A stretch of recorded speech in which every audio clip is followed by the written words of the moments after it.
Good, good, good Maven morning. Hey, girl, hey. I am so excited to be here with you.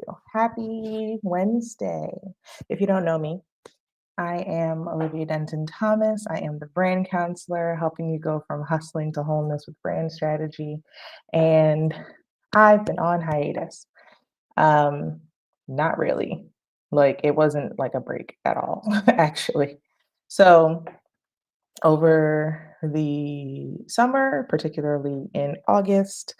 Um, Everything was about college transitions. Everything was about making sure, you know, everybody got where they needed to go and felt good and prepared. Um, and I think one of those people that needed to feel prepared was also me. And I did that. I did that. And, my son and my bonus daughter are on campus, they're doing their thing. And then I got hit with like really crazy sciatica. So I've actually been just like working from bed for the last maybe 2 weeks. I don't know. Like it's always kind of a up and down thing. And the hope is that it comes and goes quickly, but it's just not always the case. So here I am back in the Maven Monday groove with you um, to bring in this September. Happy new month, happy lock-in season, as they say, the last 100-ish days of the year. Some people are like, it's fourth quarter. It's like, dude, it's not. It's just lock-in season. It's okay. So happy lock-in season to you. I am really excited about this conversation. Not staying in your lane, but like owning it because I was on Threads the other day and someone said like when black women get bored, they get more degrees, right? And then it'll be like, Latasha Williams, and then it had like all the letters, the whole alphabet behind the name, which is funny because I actually do know a Latasha Williams who is like that, and I love her so much. Um, and it's true, right? I think one thing that, black women and friends will tend to do is get more merit, right? Because the I'm not going to say that because the thing that is told to us is that when we have more merit, we're more marketable, right? But that only counts if you are willing to market yourself. So that's what we're talking about right now. So not just the merit, but creating marketability out of the genius that you frankly are. And the genius that you keep collecting through, degrees, through skills, through experiences, right? So I'm not even just talking about degrees and certifications. All of your skills and all of your experiences can culminate to actually solve something for someone. So this is important, right? Like a lot of people will count themselves out from whatever their next level is, right? So if you're a starter, if you're a grower, like if you're trying to scale, don't count yourself out and think like, oh man, I need to collect a new thing. Maybe you just need to communicate your value differently. So that's really what this is about. So I came up with this thing called generative positioning architecture. And what it essentially does is helps you communicate your values and your value so well that you continue to generate both fulfillment for yourself. I think we often think about the things that we're doing as like, we're giving to other people, but what we're doing should also give to us. So generating fulfillment for yourself, but also very much so generating revenue over time, right? Because like you have your one offer, but maybe there's more that needs to be done. Maybe there are other avenues to actually like explore to continue getting the same kind of money over and over again. So this was born from branding because I think branding is extremely important. But then I recognize that because so many people are, I'm going to say multi hyphenates, or polymathic, or there's just so many things that they really bring to the table. Like they are the board at the board meeting. Um, it's important to be able to put those things together and learn how to play your game. Like a lot of the issue that we're experiencing is that people are trying to play someone else's game, an established game that was there, that like you're invited into because obviously you're an asset, and it's exciting because like they know that you are going to change the game for them. But at some point there is this period where they recognize that you might be smarter than them, which is smart to hire people who are smarter than you, but that only works if you're doing your like own emotional labor and figuring out how to fit into things as a visionary instead of feeling threatened by people who are smarter than you. So now we're kind of flipping the script on the person who was hired. So you, as the person who other people tend to hire and other people tend to love, now have to become a visionary for your business, right? Like you are used to being a technician, you're used to being hands-on, you're used to being someone who like gets in there and like, tinkers and does the things to actually create results. But as a visionary, you have to think about things a little bit differently. Obviously, you're thinking about the result and you're thinking about the process, but you're thinking about how good it can get, how big it can get, how you can create something that invites other people into your solution, but not just other people to purchase from you, but other people who actually want to be practitioners of your solution as well. When you are the head of what's called a category, which is a lane, right? Like an idea of like a certain skill set or a certain kind of result will come from this thing. When you are the head of the category, you are the person that people will naturally go to for this very specific result or combination of skills that you have brought to the table, right? It's very cool, very important stuff. So the reason I kind of leaned a little bit more heavily into like positioning categories um, is because Black women are a lot of stuff, right? And in order to put all of those things into a brand, sometimes it feels like overflow, right? So that's amazing. But I think there's more for that, and I think there's a limit to that.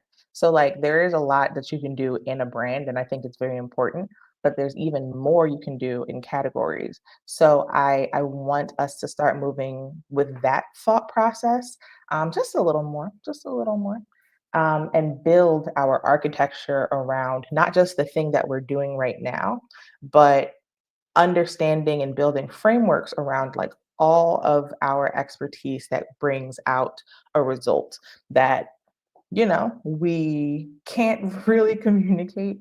Like we know that it's intrinsic to us, but we want to actually make it something that we can teach other people, that maybe we can create certifications around it, right? Like there's more that can be done because you are you, right? Like that whole you are you, that's the superpower thing. Like it's true, but it needs to actually have a name, right? You have to name what the superpower is so that you can tell people, hey, this can be yours too for X amount of dollars. The problem that we have with selling is that we don't name things clearly enough that we can then say, here is the value you get for X amount of dollars. And then we're confused, our audience is confused, and no one makes a move on this thing that you absolutely know you can do. It's not that your calling isn't valid, and it's not that your skills aren't valid or aren't like profitable or marketable. It's just you haven't like packaged them properly for them to be marketed. And that's the entire point of all of this. So I'm going to give you three steps. Three steps. And this is my framework. Obviously, frameworks are interesting. Within each step, there are more steps. But to give you an idea of like how this looks, I want you to think about yourself um, as the visionary, as the leader of the movement. And I hope this helps you to get there.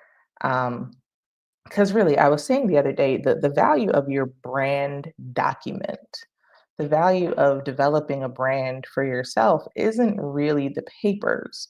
The value of developing a brand is really the philosophy, right? The ability to measure things by a why, right? Like there is a what, oftentimes, like the result that you're doing, but like the how and the why live in your brand document, and it helps you to decide what is aligned and what is not aligned, and then make decisions more clearly and easily so that everything you do actually is like brand specific, um, and growing with you, because the brand should be based on you, right? Based on the thing that you're supposed to be here bringing into the world, like your calling. Um, so, which brings me to the first part, the first C. It is calling, right? So you have to have a clear, and I say this a lot, but you have to have a very clear idea of your mission, vision, and values. So your mission and your values are really about you as the founder, your calling, right? The thing that you can walk as you are here on this earth, your mission. And your values are pretty much how things are done, the qualities with which you do everything you do. And then your vision is specific. It is like, how do I live out my mission? What does it look like if I live out my mission, within whatever this thing is, whatever this industry is, whatever this moment is, whatever this business is, right? Like you take your mission and you ask that question, and then that's how you develop your vision for whatever it is that you're doing, right? Because your vision can't just be random. Just this idea that the world's going to change because I exist. Okay, great. But how is the world going to change because you exist? And that how is connected to your why, right? The way that you walk, the way that you actually see things and view life and view the problems that you are here to solve. You see something, you experience things, and from those things, you pull something that other people don't pull. So it's important to figure out what that is. And that's done through defining your mission, right? So for me, my mission is helping women to build lives and legacies without shame. Somebody else would have my life experiences and they would come up with a whole different mission. Oh, and also not feeling alone. But these are the things that came to me from my experiences, right? Like I had a ridiculous relationship with shame. I have always felt stunted and like I couldn't go into having a life or into having a legacy that was like good or my own. Like, and I felt very alone from my experiences, right? Someone else would have my experiences and they might have a whole different mission. But that's the thing that I take into everything that I do, and I love it. And I love it because it is so beautiful to read my testimonials and see it, right? She helped me feel like I wasn't alone. She helped me feel like I was possible. She helped me feel like I could do anything. And honestly, that is one of the things that I adore after having a session with somebody. And then like, yeah, we're working on the thing that's immediate, but then they start to like wake up and think about the possibilities of like, man, I had this like long lost dream that I've tucked away. Maybe I can do that. And I'm like, yes, you sure can.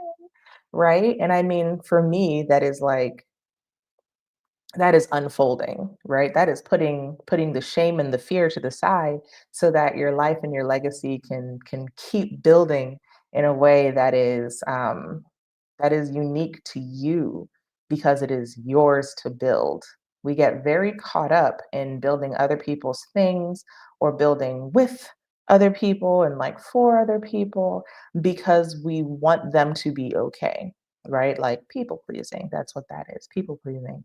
Um, and if we only build from the perspective of other people's needs and desires, then we will be left without fulfillment. Now, that's not to say we can't partner with people. That's not to say we can't work for people. That's not to say we can't be a part of like groups and crews and all those different kinds of things.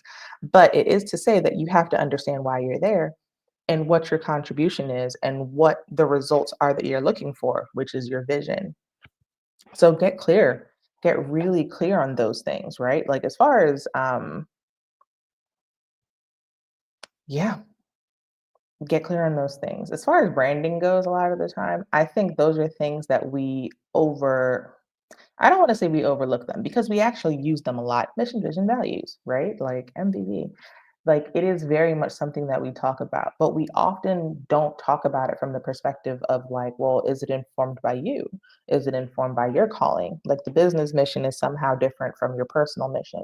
And if you are the founder of the business, no, the business mission should not be different from your personal mission, right? But maybe you haven't delved deeply enough into your personal mission to communicate it in a way where it makes sense for the business, right? Like you are worthy of that excavation and something big is going to come from that mission that you have, that is born in you.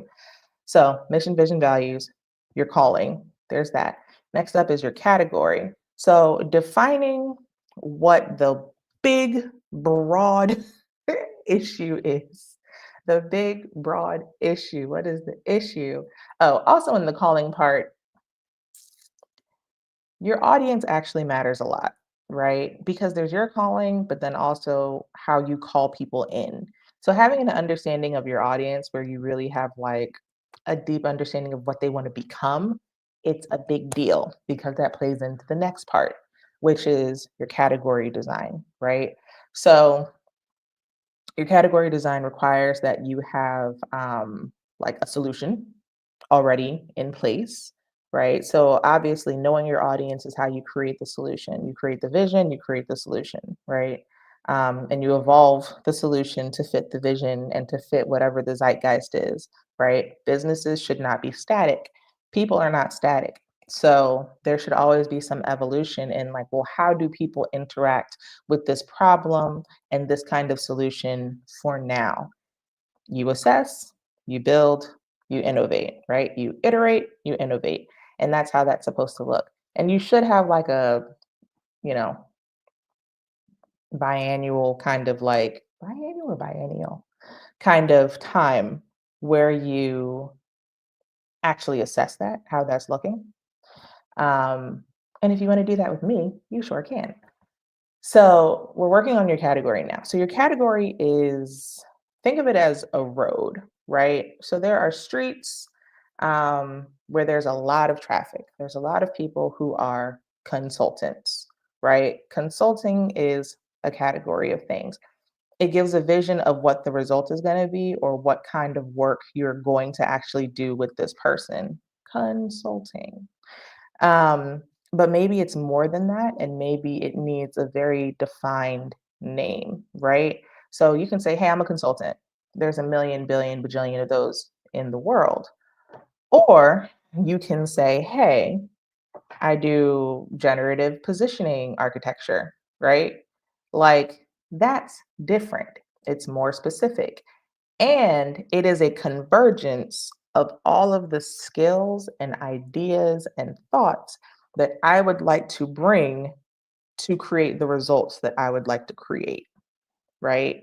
Like, there's nobody on this road right now. Nobody's here. And it speaks to, so again, going back to this idea of like all the degrees, all the certifications, all the experiences, all of those things actually matter, right? Like they are not random. You might feel like they're random, but if they are in you, one person, you take all of that information and that is how you view everything. So being able to communicate, hey, I use XYZ to create this result, like you can give it a name, and that name is the category, right? I use personal development, business modeling, branding, and sales, and a whole lot of self care. And all of those things create the thing that I'm currently evangelizing right now, right? So, making sure that you put your stuff together, give it a name, title it, right? And make it something that speaks to what is actually going to happen for them. Something with some action is always nice. Sometimes it doesn't have action. Sometimes it's just like a result and it's just like, oh my gosh, that's crazy. Like for one person, we did the misalignment tax, and I think that's like gorgeous, right? Because it is a result. That was actually her problem statement. And then she had her that was the name of her problem, excuse me. And then she had her actual like category name. But I thought the problem name was cute, which is another thing. You have to name the problem, right? Like I know we don't really like talking about problems right now because we're kind of inundated with like all the issues in the world. Um, but it is important, right? And the problem's not really the focus. The focus is the aspiration, right? Who they actually want to become. You always, in my opinion, lead with the aspiration. It's what I call the hope loop, right? You lead with the aspiration and then you let them know what the problem is. You have to tell them that there is a problem, right? Because people know they want to get somewhere. People know they want to get somewhere. And it might be the distant thing in the back of their mind, oh, I wish, right? But they may not have an understanding of what is blocking the bridge, right? So you get to name what is blocking the bridge for them. And then also, you get to name the saw that you have to cut down what is blocking the bridge. And that's your category. So think about those things. What does your audience really, really want, right? Um, they want higher, sorry, they want higher sales and less churn, right? It's something they really want. They want to feel like mom of the year as they're transitioning their kid to college, right? That is something that they really want. They want to feel financially secure even while they're putting even while they're going to college, and like they want to make sure that there is still generational wealth coming from it instead of going in it, right? That's actually a friend of mine who does that, and she's a fantastic um like educational financial consultant. And I will tag her. She's a genius, Melissa A. Rowe.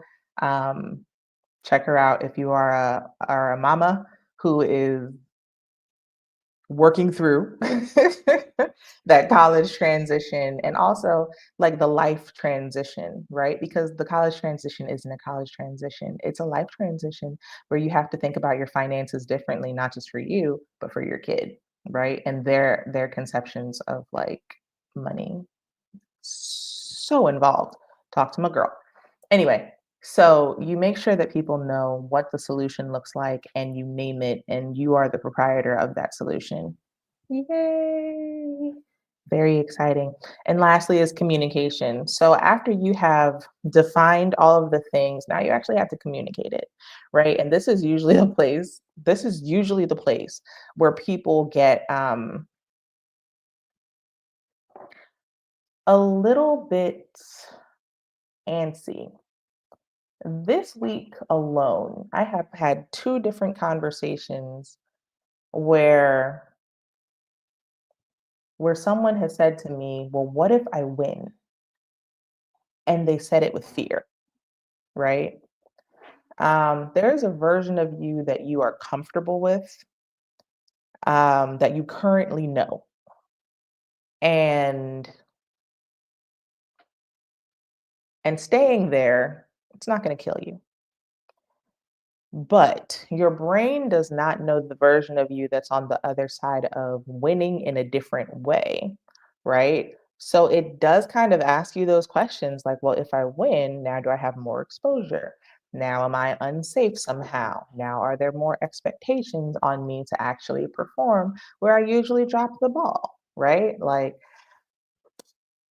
this is generally the place where everything comes to a halt. I love the consulting part of what I do.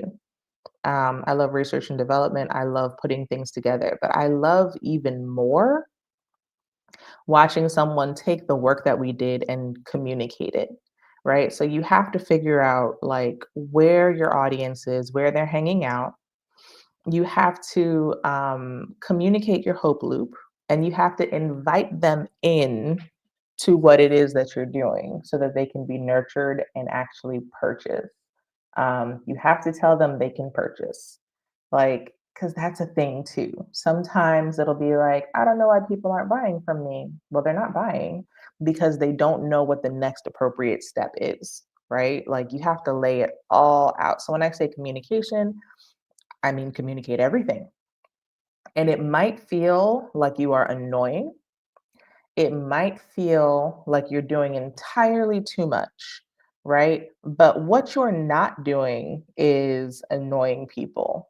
What you are doing is being available when the need presents itself, right? Everything right now, in particular, is extremely ephemeral, right? Nothing really lasts. Um, we have a lot of timelines that we live on, right? Where previously we all watched the same TV, we all read the same newspapers, we all had the same media, and the space was so limited that you would see the same things over and over again because people could pay into that. Right now, people can pay into it, but people can also move organically. People can also get press and media kind of in the same way, earned media. Um, and people can collaborate with other people like and and spread their audience because now they're connecting with somebody else, but there's like so many options to actually communicate with people, but things fly. Yes, something is there today, but it might very much be gone tomorrow and then out of sight, out of mind, right? So you have to have a strategy for being top of mind, absolutely, but also how to get people into your corners, invite them to your house so you can consistently cater to them and then they purchase as well, right? And that can look like a lot of things. It doesn't have to look like you're giving away a bunch of free information all the time. It could be a small membership. It could be like exclusive events. It can be so many different things to cater and communicate. But there always has to be some version of business development where you are talking to new people and engaging new people. And oops, flipped on the microphone. And there has to be this like nurture close situation that happens over here as well, right? Because you the only way you can like generate revenue is actually by nurturing and closing, right? Closing matters. Sales matter.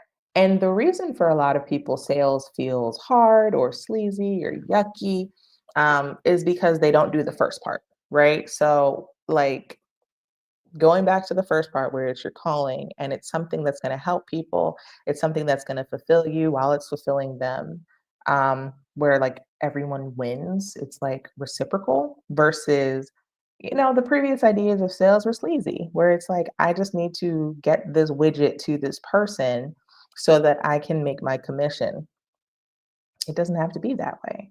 You are solving a problem and you can solve a very real problem so that when you get down to that communication part and you're trying to like push the cash flow, it is not because you need them to get this thing and leave before the thing breaks apart, but because you actually want to create a change in their life and practice making a change in their life while you do the job. That's one of the most like amazing things you get to do as you're building a thing. You kind of get to practice while you do the work.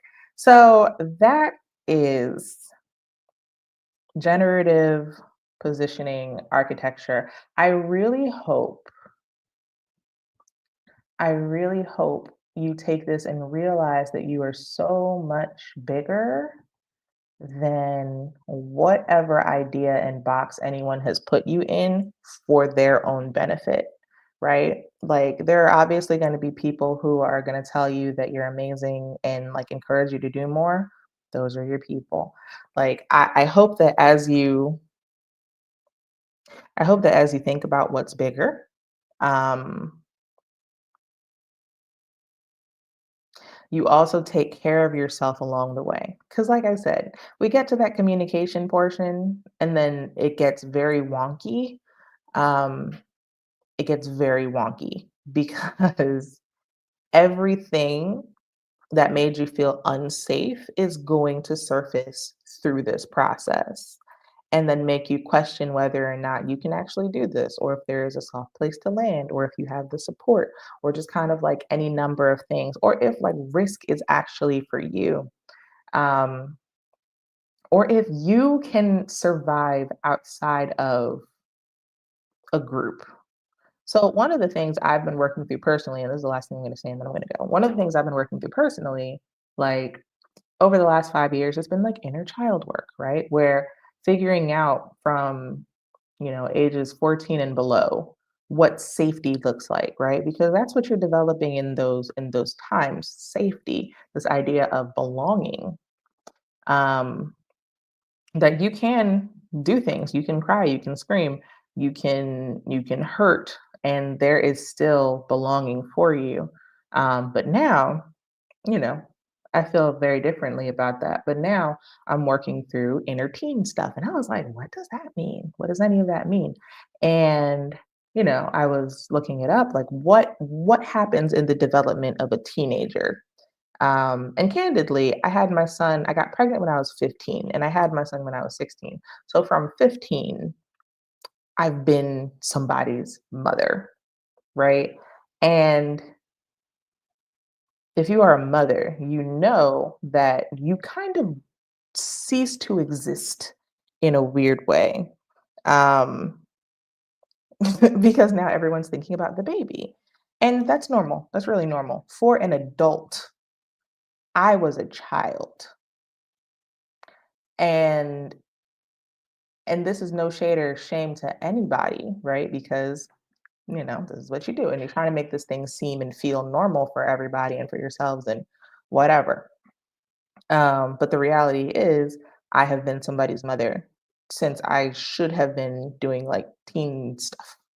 So now I'm kind of like looking back and like thinking, well, what should that time have been? So there's individuation, there is risk taking, and there is self expression. So those are three things that should happen in those times. And I find that when we get to the communication part, these are the issues that a lot of people actually have. They wonder if they can individuate. They wonder if they can take risks. And they wonder if they are worthy of being expressed, right? Because all of these things, for whatever reason, they may not have had the time to actually like dig into and develop in their own lives. And so, like, you have to be intentional about developing those muscles. Um, because now, if you want to see success, like, you have to stand out. You have to stand out from other people who are doing what you do or something similar, right? Individuation. Like, you have to be able to risk because while you know it's going to work and you do, other people might not. And they might feel that what you're doing and what you're saying is like, "Ugh, it's so countercultural and it's so like useless or whatever." But you have to stand in the fact that there is value in your values, right? And you have to communicate that where it's like you're going to get a return because you partake in the things that are operated through my values, right? So there is risk. There is risk in that. There's problem solving in that. Um, and you have to be okay with being yourself, right? Self-expression. Because even if another person does happen to jump into your place, like your experiences deserve to be expressed because that's what people are going to see and hear and say, oh, she gets me. She's been through this and this and this, and she solves these problems. That means she's going to hear me in the way that I need to be heard. Now, is this the actual language that people say? Maybe. Sometimes. And other times it's just a feeling. Um, it's just a feeling leading them to you because you have expressed the realities of who you are and how you do what you do and why you do what you do. And they're just like, "Ah, that's my person. They're gonna take me there." So that is that on that. If you want to work with me, and you should, to get your generative positioning architecture together, you can fill out the form and we can get on a brand breakthrough call and kind of check for your opportunities and see what it looks like to build out like your flourish. I'm excited about that. Until then, have a great day. Um, have a great day. Stay intentional and keep flourishing. My brain just did a thing. When my son would go out to school in the morning, I'd say, "Have a great day. I love you. Keep a prayer in your heart." So when I just said, "Have a great day," my brain just kind of like went into that. One day we're going to talk about like the shift, the shift that is happening when your baby goes to college, because it's like it's not even that it's quiet. It's that my routine is disrupted, and I'm gonna have to, like I am actively reworking my routine, because my automations are just like, "Have a good day, I love you, keep a prayer in your heart," right? So now, man, life is interesting. Alright, guys, have a good day. I love you. Keep a prayer in your heart. Stay intentional and keep flourishing. Bye.